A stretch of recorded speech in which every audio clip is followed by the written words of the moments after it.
नमस्कार मित्रांनो, कसे आहात तुम्ही? मजेत ना? आजचा व्हिडिओ बनवणं खरंच खूप अवघड जात होतं. भारतामधले सुट्टीचे दिवस कधी संपले हे काही समजलंच नाही. शेवटी तो दिवस आला ज्या दिवशी आपला देश, आपली माणसं, आपली माती हे सर्व काही सोडून जावं लागतं. सर्वात कठीण वेळ असतो तो म्हणजे आपल्या आईवडिलांवरती, कारण त्यांचं दुःख हे शब्दामध्ये सांगणं खरंच खूप अवघड आहे. प्रत्येकाची कारणं वेगळी असतात मित्रांनो.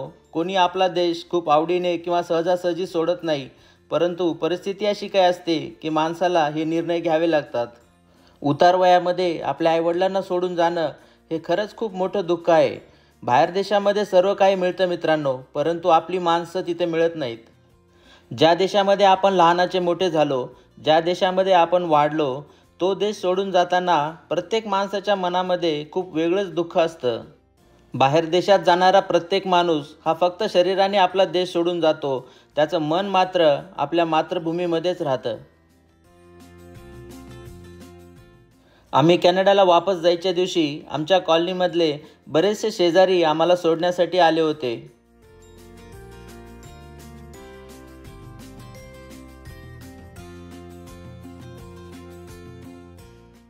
एक गोष्ट मात्र तुम्हाला आवर्जून सांगावीशी वाटते. यूट्यूबच्या माध्यमामधनं आम्ही जे काही व्हिडिओज टाकले त्या व्हिडिओला तुम्ही खूप मोठ्या प्रमाणात प्रतिसाद दिला. त्याचबरोबर तुम्ही आमच्यावरती मनापासून प्रेम करता, या गोष्टीचा आम्हाला खरंच खूप आनंद होतो. गेल्या काही महिन्यामध्ये आम्हाला असे काही माणसं भेटली, असे काही मित्र बनले जे कदाचित आम्हाला शोधूनही सापडले नसते.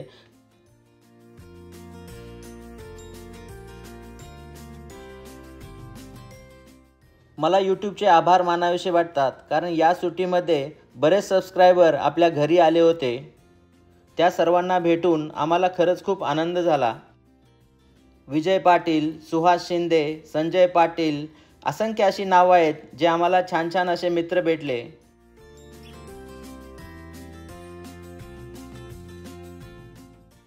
पुण्यामध्ये तर डॉक्टर वर्षा चामेंनी आम्हाला त्यांच्या घरी बोलवून आमचा खूप पाहुणचार केला.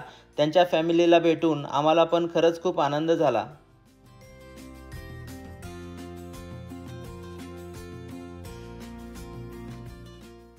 मुंबईला जाते वेळेस लोणावळ्यामध्ये आजूबाजूला खूप सुंदर असा निसर्ग पाहायला मिळाला. पावसाळ्याचे दिवस असल्यामुळे आजूबाजूचा निसर्ग खरंच खूप सुंदर होता. आमचे कॅनडाला जाणारे विमान हे मुंबईवरनं रात्री 1 वाजता होते, त्यामुळे आम्ही मुंबई एअरपोर्टवरती रात्री 9 वाजता पोहोचलो.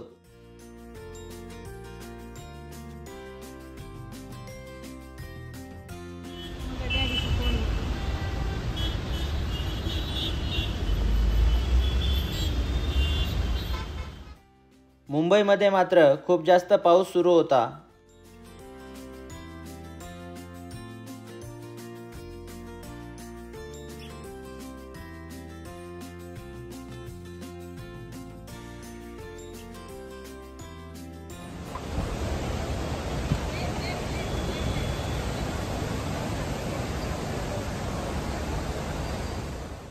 मुंबई विमानतळावरती मात्र खूप जास्त गर्दी असते, कारण या विमानतळावरनं वेगवेगळ्या देशात जाणाऱ्या लोकांची संख्या खूप जास्त आहे.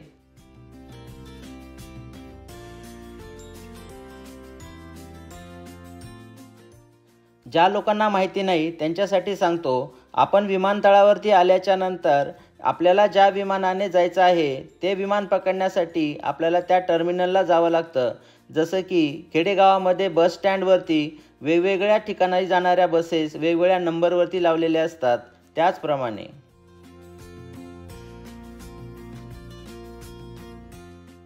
आम्हाला विमानतळावरती सोडण्यासाठी माझ्या मोठ्या भावाचा मुलगा पवन आला होता.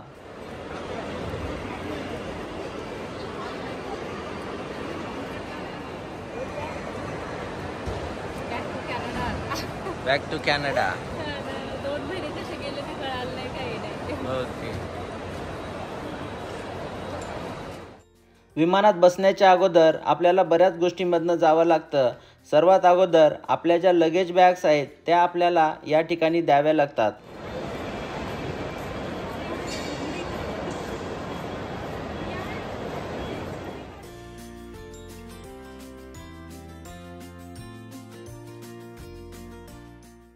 लगेज बॅग दिल्याच्या नंतर आपल्याला सिक्युरिटी चेकमधनं जावं लागतं, ज्या ठिकाणी आपल्या हँडबॅग चेक केल्या जातात आणि आपली बॉडी पण स्कॅन केली जाते.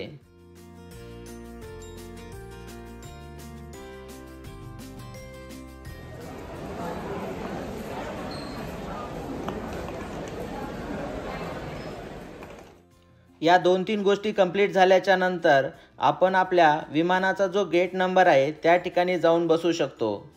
आपलं विमान कोणत्या गेट नंबरला लागणार आहे हे आपल्याला स्क्रीन बोर्डवरती पाहता येतं.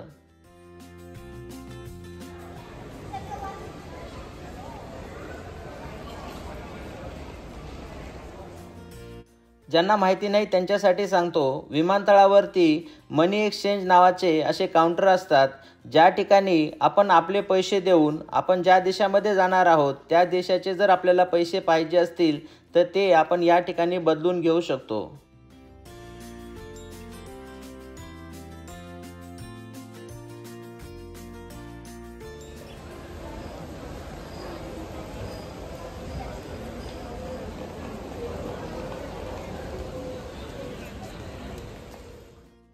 विमान ज्या वेळेस उडणार आहे त्या वेळेच्या कमीत कमी 1 तास अगोदर हे सगळं प्रोसिजर कंप्लीट करून आपल्याला त्या गेटवरती येऊन बसावं लागतं, कारण कधीकधी या सर्व गोष्टींमधनं जाताना एक्स्ट्रा टाईम लागू शकतो.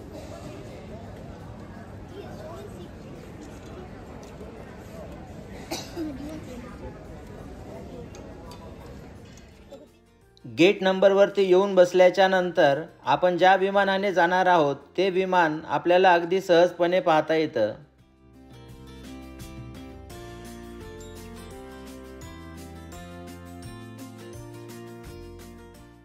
त्यानंतर साधारण अर्धा तास अगोदर पॅसेंजर्सना विमानामध्ये बसवण्यास सुरुवात होते.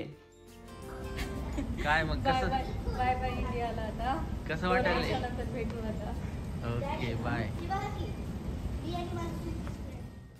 एक गोष्ट तुम्हाला सांगावीशी वाटते, जर तुमच्या घरामधनं कोणी बाहेर देशात जात असेल तर लागलीच त्यांच्याकडनं पैशाची अपेक्षा करू नका, कारण नवीन देशामध्ये जाऊन त्या ठिकाणी सेटल व्हायला बराच वेळ लागतो. या छोट्याशा रस्त्यावरनं विमानाकडे जाते वेळेस बऱ्याचशा गोष्टी आठवतात.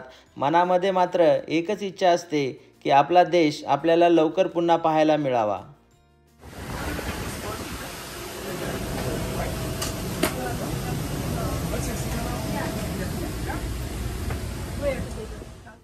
विमानाचं जीवन हे बऱ्याच जणांना खूप हायफाय वाटतं मित्रांनो, परंतु खरं सांगतो, जोपर्यंत विमान जमिनीवरती उतरत नाही तोपर्यंत मनामध्ये मात्र खूप वेगळीच भीती असते. विमानामध्ये आल्याच्या नंतर आपल्या सीटच्या वर हँडबॅग ठेवण्यासाठी अशी जागा असते, ज्या ठिकाणी आपल्या सोबतच्या हँडबॅग या ठिकाणी ठेवू शकतो.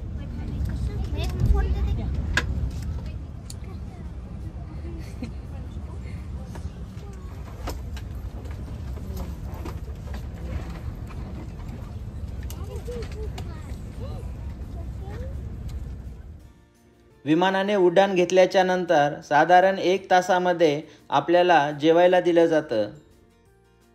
जेवणामध्ये व्हेजिटेरियन आणि नॉनव्हेज असे दोन्ही ऑप्शन असतात. जे लोक व्हेजिटेरियन आहेत त्यांच्यासाठी स्पेशल व्हेजिटेरियन जेवण दिलं जातं. हे उपमा दिलाय आणि डोसा सोबत चटणी. जर विमानाचा प्रवास 7 ते 8 तासाचा असेल तर या प्रवासामध्ये 2 वेळेस जेवण दिलं जातं. चिकी गेला पुढं.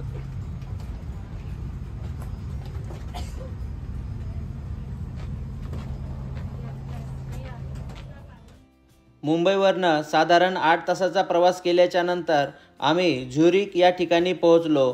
झुरिक हे स्वित्झर्लंडमधलं एक खूप मोठं शहर आहे.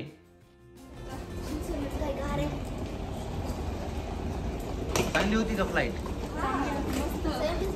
काय पाहिले? व्हिडिओज पाहिले का? मूवीज पाहिल्या, झोपले थोडं. झुरिक विमानतळावरती आम्ही सकाळी 6 वाजता पोहोचलोत.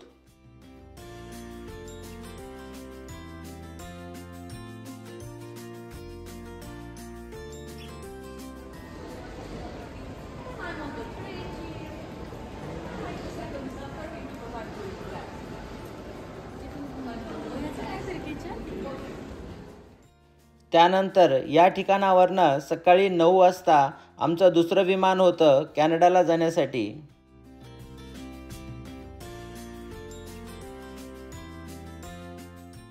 साधारण सकाळी 9:15 वाजता आम्ही या ठिकाणावरनं पुन्हा आमच्या पुढच्या प्रवासाला सुरुवात केली.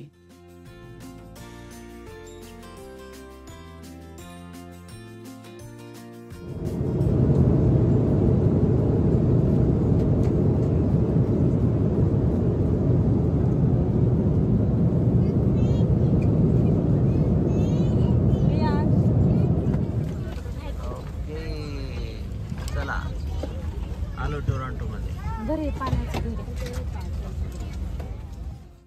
जवळपास साधारण 20 ते 22 तासाचा प्रवास करून आम्ही टोरंटो एअरपोर्टला पोहोचलो. त्यानंतर आम्ही घराकडे निघालोत.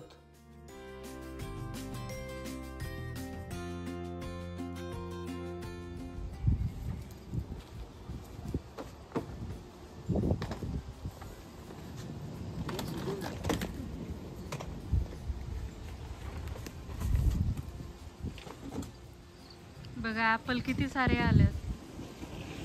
वा, आल्या आल्या ऍपल बघायला भेटले. बाय. त्याला पण खूप मिस केलं आपण. हॅलो. वा, हे बघा आपल्या ॲपलच्या झाडाला किती ॲपल आलेले आहेत. एवढे काढले आम्ही आता आणि वर काही राहिलेले आहेत वर. तेव्हा कलर किती छान आहे. रियांशने तर खायला चालू केलं त्याने. कसं आहे, स्वीट आहे का? आणि वर बघा एकदम असे वर आहेत. आता मी रियांशला उचलतो, रियांश काढून घे. ओके.